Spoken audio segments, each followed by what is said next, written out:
Hello guys, आज की video जो है वो हमारी इंग्लिश से रिलेटेड है। ये वीडियो हमारी बेसिकली 9-10 के बच्चों के लिए यूज़फुल है। इसमें इंटीग्रेटेड ग्रामर हमारे पेपर में क्या है, एक सेक्शन जो होता है ग्रामर का, उसमें ऐसी इंटीग्रेटेड ग्रामर आती है और एक हमारा राइटिंग स्किल होता है। तो ग्रामर में क्या क्या आता है, एक तो हमारे पैराग्राफ आता है जिसमें हमें इनकरेक्ट मिस्टेक्स निकालनी पड़ती है, फिर उनको करेक्ट करके लिखना पड़ता है। एक हमारा आता है फिल इन द ब्लैंक्स की फॉर्म में, पैरा होता है उसको फिल करना पड़ता है। एक हमारा स्पीच आ सकती है नाइन्थ में, क्योंकि नाइन्थ में रिपोर्टेड स्पीच हमारा टॉपिक है ग्रामर में। और एक आता है जंबल वर्ड्स। तो आज मैं आपके लिए एक वीडियो लाई हूँ, इसमें हम ऐसे 4 क्वेश्चंस करेंगे जो आपके लिए यूजफुल होंगे। ग्रामर का सही करने का सबसे अच्छा तरीका है कि आप इनको बार बार नेट से एक्सरसाइज देख के, क्वेश्चंस देख के इनकी प्रैक्टिस करो। तो आज भी मैं आपके लिए एक ऐसी ही एक्सरसाइज लाई हूँ। तो चलो हम फर्स्ट क्वेश्चन ट्राई करते हैं। Identify the error and write down the correct and incorrect word. ये हमें एक पैराग्राफ दे रखा है, हमें इनमें से मिस्टेक निकालनी है और उसको करेक्ट करके लिखना है। तो as Vinod return home late last night, मतलब विनोद कल रात आया था, मतलब बात पास्ट में हो रही है। तो अब हम देखते हैं कि इसमें क्या चीज़ है जो पास्ट में नहीं है। अब Vinod return home late last night, return in present form, तो हम इसको पास्ट फॉर्म में लिखेंगे। इनकरेक्ट क्या हो गया हमारा, रिटर्न। अब इसको पास्ट में क्या हो जाएगा, ये रिटर्न्ड, ई डी लग जाता है हमारा पास्ट में। ठीक है, फर्स्ट ब्लैंक हो गया। अब हमारा सेकंड है, last night at his utter astonishment he found. At his utter, ये कोई जगह की बात नहीं हो रही, ये कोई जगह की बात नहीं हो रही, तो एट तो हो नहीं सकता उस पे, टू उसकी तरफ, तो एट की जगह क्या हो जाएगा हमारा,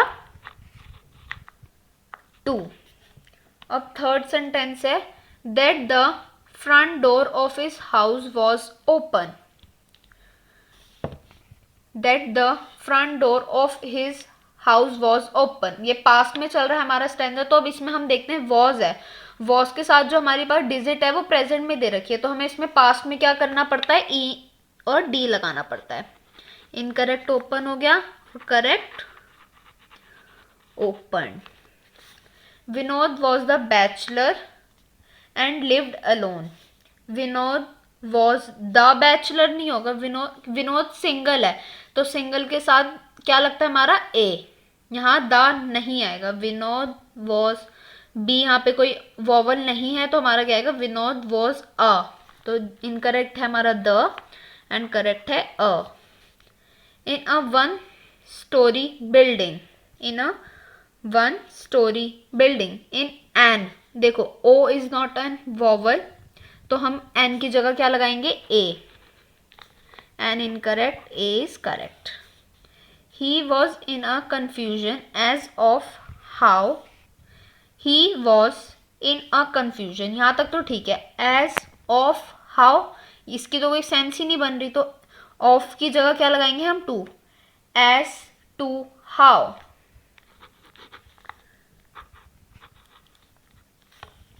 Anyone could enter the house with his absence.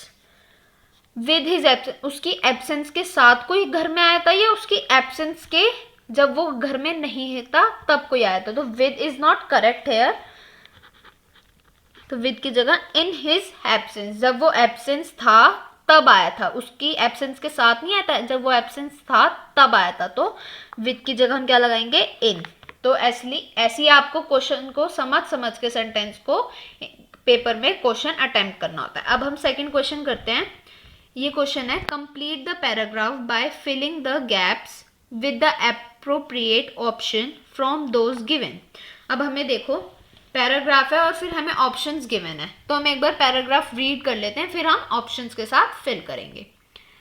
For doing transaction through ATM, you dash to find an ATM of any bank. First, you dash to put your card in the card slot, followed by dash the secret pin.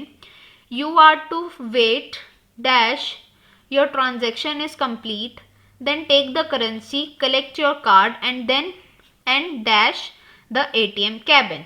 तो ना ये हमारी situation हमारी past में है और ना ही हमारी ये सिचुएशन फ्यूचर में है, ना ये हम इसको प्रेजेंट में ही काउंट करेंगे, क्योंकि ये नॉर्मली जनरल नॉलेज की बात होगी हमें एटीएम में क्या क्या चीज़ें ध्यान रखनी पड़ती हैं ऐसे। सो हम स्टार्ट करते हैं। For doing transaction through ATM, जब हम एटीएम से ट्रांजेक्शन करते हैं, यू तो हमें क्या चीज़ की ज़रूरत पड़ती है। अब हमारे ऑप्शन हैं इसमें, shall is a future form of should, shall, नहीं, are required, should and needed. तो for doing transaction through ATM you shall to, नहीं, shall is not correct, should चाहिए, should is also not correct, needed to find an ATM, you are required, हमें ज़रूरत है, तो यहाँ पे क्या आएगा, are required. For doing transaction through ATM, you are required to find an ATM of any bank. First you, पहले हमें क्या करना है, फर्स्ट ऑप्शन है हैव टू, नीड, मस्ट और डू। ये तो नहीं है कि हमें ज़रूरी ही है कि हमें कार्ड डालना ही डालना है, अब हमें ज़रूरत है, तो first you, second option is correct, need.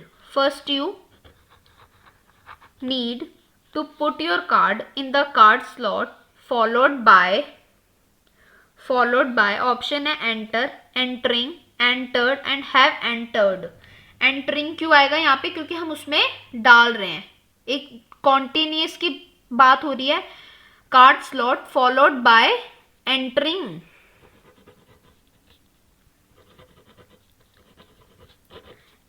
The secret pin, you are to wait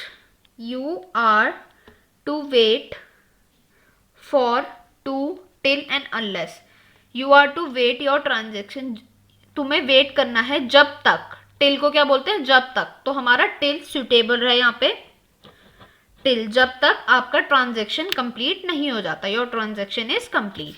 then take the currency, collect your card and simple form and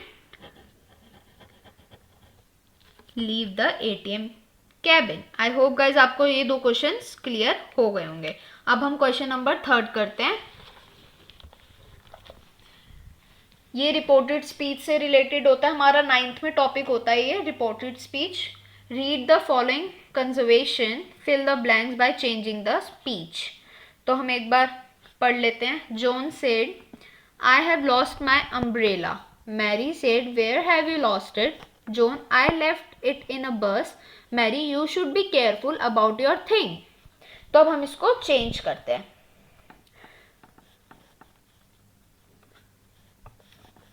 पहले तो फर्स्ट सेंटेंस है, जॉन बोल रहा है, तो हम क्या लिखेंगे, John said that, I changes into he, क्योंकि जॉन ही है, ही, have changes into future, had lost, my का क्या चेंज हो जाएगा जॉन के लिए, his umbrella। फर्स्ट सेंटेंस हो गया। सेकेंड, फिर मारी ने पूछा था where have you lost it, तुमने इसको कहाँ खोया, तो मारी आस्क्ड, मारी ने पूछा, क्वेश्चन मार्क है तो WH वाली वर्ड ही आता है, वेयर, यू पहले हमारा सब्जेक्ट आएगा, तो यू हम मारी यू किसको बोल रही है, जॉन को, जॉन क्या है, ही, तो where he have changes into future, had, where he had lost it. Second sentence clear हो गया। अब थर्ड है, जॉन ने क्या बोला था, जॉन से रिप्लाइड, उसने मैरी का रिप्लाई करा, John replied that I changes into John के लिए हुआ है तो ही, फिर देन ही हैड, जब ये हैज हैव यूज हो रहा है पूरे सेंटेंस में तो हम इसमें भी यूज करेंगे that he had left it in the bus. फिर मारी ने क्या बोला था, you should be careful about your things. मारी ने उसको क्या करा, एडवाइज करा। तो हम क्या लिखेंगे यहाँ पे, मारी एडवाइज्ड हिम। जॉन लड़का है तो उसके लिए हिम यूज होगा। मारी एडवाइज जॉन की जगह हमने लिखा हिम टू, मतलब उसको क्या चीज करी, to be careful about your. Mary your किसको बोल रही है, जॉन को, तो अबाउट हिज थिंग्स। ये हमारा first sentence, second, third and fourth. I hope guys आपको थर्ड क्वेश्चन भी समझ आ गया होगा। अब फोर्थ क्वेश्चन करेंगे। ये क्वेश्चन है जंबल वर्ड्स। तो उसमें जैसे कि सबको पता है, हम जूनियर क्लासेस से करते आ रहे हैं, हमें वर्ड्स दे रखे होते हैं, हमें इनका करेक्ट सेंस में सेंटेंस बनाना होता है। तो हम एक बार वर्ड्स पढ़ लेते हैं। Students, to be, are, the, future, considered of any nation. तो देखो, पहली बात तो यहाँ पे देखते हैं कि पहले किसकी बात हो रही है। पहले हम इसको सब्जेक्ट ढूंढते हैं। तो सब्जेक्ट क्या है हमारा, स्टूडेंट्स। आप ऐसा भी कर सकते हो कि पेंसिल से पहले ऊपर 1 2 नंबरिंग कर लो, फिर फाइनल लिखें। तो स्टूडेंट्स के साथ क्या लगेगा, students are, helping verb, students are, then considered,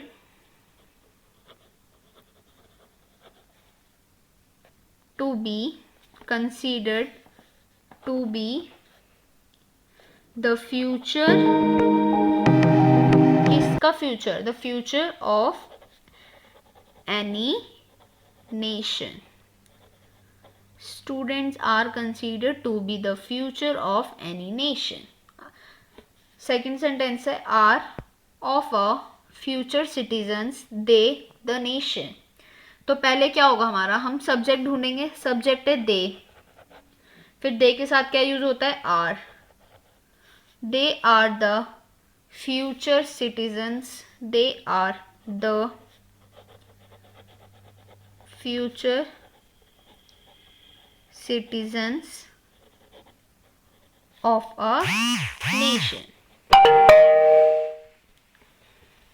now third है हमारा, an pledge ideal citizen important role and all nations in activities. तो पहले तो हम देखते हैं कि किसकी बात हो रही है। यहाँ पे आइडियल सिटीजन्स की बात हो रही है। तो आई हमारा वॉवल है, आई से पहले क्या लगाएंगे, an. An ideal citizens, citizen pledge an important role in all nations activities. Ideal citizens बहुत ही इंपॉर्टेंट रोल प्ले करते हैं हर नेशन की एक्टिविटीज में। फोर्थ है हमारा, about their, not only their duties, rights, concern they, but also और डाउट। तो पहले इसमें जैसे हमने सब सब्जेक्ट उस सेंटेंस में करा, सब्जेक्ट देखेंगे दे के साथ आर के साथ not only, they are not only concern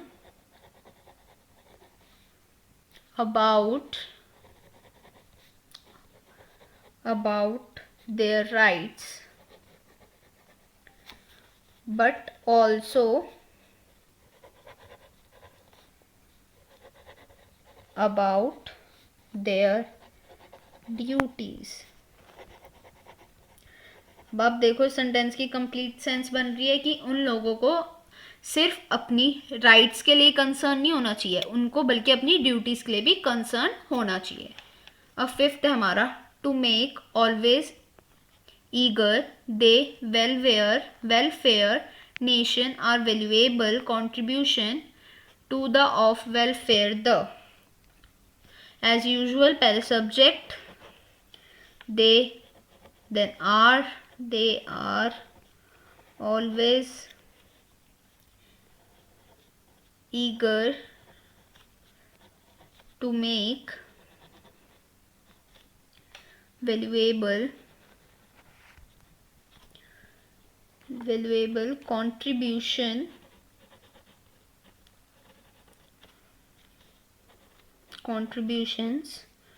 to the welfare of the nation. They are always eager to make valuable contribution to the welfare of the nation. I hope guys आपको यहाँ ये grammar का ये वाली grammar के integrated exercise आपको पूरी समझ आ गई होगी। सो गाइज आई होप आपको ये वीडियो पूरी समझ आ गई होगी कि आपको कैसे कैसे इंग्लिश ग्रामर के मतलब इंग्लिश ग्रामर की ऐसी एक्सरसाइज पेपर में अटेम्प्ट करनी है जैसे मैंने स्टार्टिंग से आपको समझाया धीरे धीरे। और आई होप गाइज आपको मेरी वीडियो अच्छी लगी और आपको ज़रा भी समझ आई हो तो प्लीज़ मेरी वीडियो को लाइक करें, शेयर करें और मेरे टेली ट्यूशन चैनल को सब्सक्राइब ज़रूर करें। मेरे चैनल पे आपको इंग्लिश ग्रामर से रिलेटेड और क्लास 9-10 के मैथ्स के वीडियोस मिलते रहेंगे और बीच बीच में हम कोई भी हेल्पफुल वीडियोस आपके लिए लाते रहेंगे। तो प्लीज़ मेरी वीडियो को ज़्यादा से ज़्यादा शेयर करें अपने फ्रेंड्स को, अपने रिलेटिव्स को। Thank you guys.